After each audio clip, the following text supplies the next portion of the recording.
Hello everyone, আসসালামু আলাইকুম। This is Fatema. Welcome to my channel. আজ আপনাকে দেখাবো সবজি ভাজি কীভাবে করবেন। তো এখানে আমি প্রথমে একটুখানি তেল দিয়ে দিচ্ছি, তারপর দিয়ে দিলাম একটুখানি রসুন বাটা, পেঁয়াজ, কাঁচামরিচ, তারপর দিলাম 1 চামচ হলুদ, 1 চামচ লবণ, 1 চামচ মরিচ। তারপরে এগুলোকে এইভাবে ঝাঁকানা দিয়ে একটু নেড়ে ছেড়ে দিলাম। একটু নাড়াচাড়া দিয়ে ওর বাবাকে পাতিলও নাড়াচাড়া হয়ে যাচ্ছে। আর পাতি নাড়াচাড়া দিলে তো হবে না, শুধু সবজি লাগবে নাড়াচাড়া দিব। এইভাবে নাড়াচাড়া দিয়ে সুন্দরভাবে ঢেকে দিচ্ছি। আর দেখুন এখানে আমার মাংসগুলো ভাজা হয়ে যাচ্ছে। আজকে আলু দিয়ে মুরগি মাংস রান্না করব। দেখুন এর পাশে আমি ভালো করে এগুলো কড়া করে নিচ্ছি।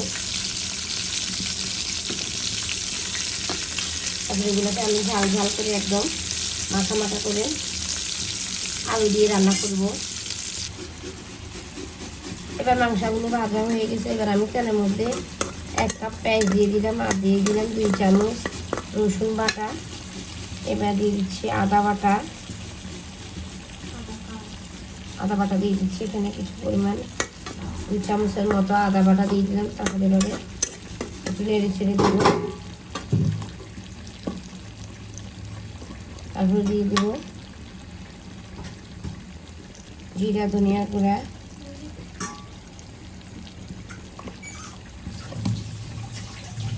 তারপরে এখানে পেঁয়াজ ব্লেন্ড করা দিয়ে দিচ্ছি, প্লাস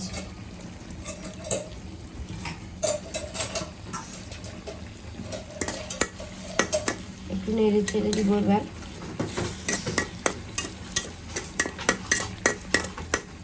আপনারা চাইলে মাংসগুলোকে উঠিয়ে নিয়ে করতে পারেন। আমি এইভাবে আমার সুবিধার্থের জন্য এক পাশে মশলা দিয়ে এক পাশে মাংসগুলোকে রেখে এইভাবে নেড়ে ছেড়ে দিচ্ছি।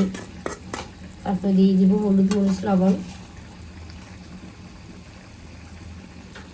এই গরম মশলাগুলো দিয়ে দিচ্ছি, দারচিনি, তারপরে দিচ্ছি লং, এলাচ 2টা,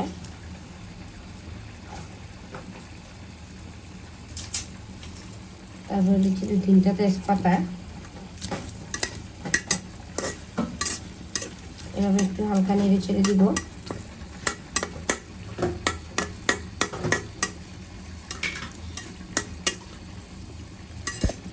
অ্যাকচুয়ালি রান্নাটা হচ্ছে আর্ট, আপনার নিজের কাছে আপনি যেভাবে সুন্দর করে রান্না করবেন, একটু মনোযোগ সহকারে রান্না করে রান্না অবশ্যই সুন্দর হয়। এবার দিয়ে দিলাম লবণ, মরিচ, 1 চামচ হলুদ দিলাম, তারপরে দিব 1 চামচ মরিচ,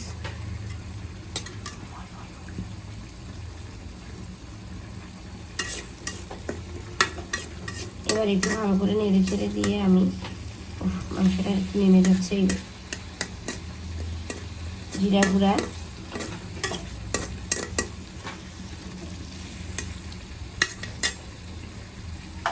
একটু হালকা পরিমাণে একটু পানি অ্যাড করে দিব যাতে মশলাগুলো পড়ে না যায়।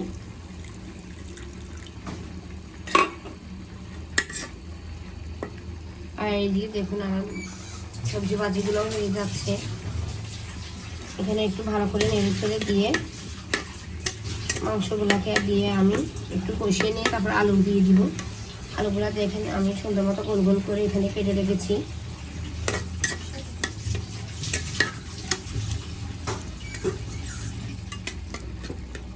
এবার আমি একটু ঢাকনা দিয়ে মশলাগুলোকে একটু কষিয়ে নিব।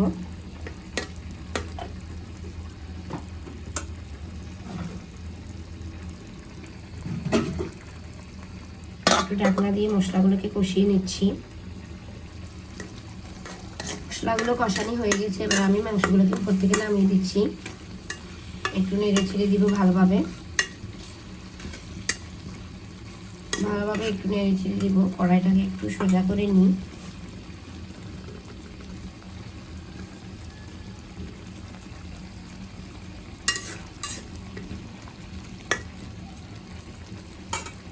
কিছু মাংস আমি একটু উঠিয়ে রেখেছিলাম, ওগুলোও দিয়ে দিচ্ছি।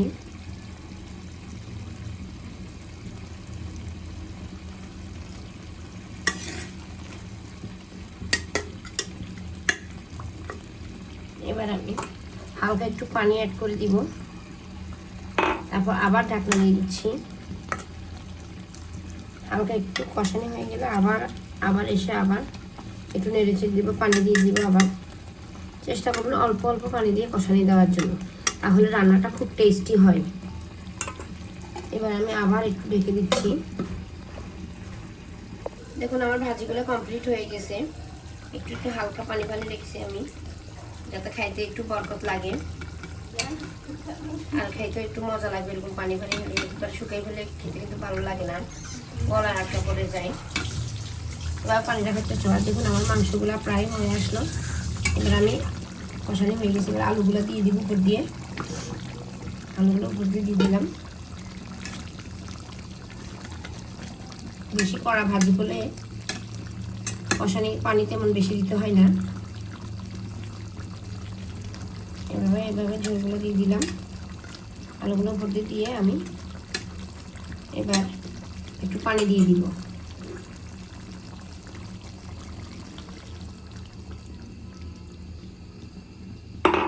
পুরো 1 কাপ পানি দিয়ে দিলাম,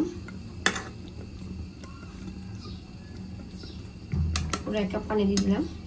এবার আবার ঢেকে দিব। কিছুক্ষণ পরে এসে দেখলো আমার রান্না কমপ্লিট।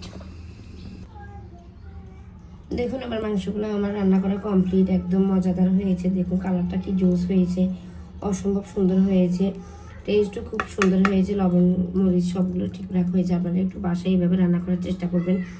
অবশ্যই একবার হলে একটু ট্রাই করার চেষ্টা করবেন। মুরগির মাংস রান্না করি খুবই মজা হয়, খুবই টেস্ট হয়। আমি তো সবসময় এভাবে আলু দিয়ে রান্না করি। সো আমার ভিডিওটা আপনারা কে কোথা থেকে দেখছেন একটু কমেন্ট করে জানাবেন। আর আমার চ্যানেলটা একটু সাবস্ক্রাইব করে দিন, এর পাশে থাকা বেল আইকনটি ক্লিক করে দিবেন। সো সবাই ভালো থাকবেন। আল্লাহ হাফেজ, টাটা।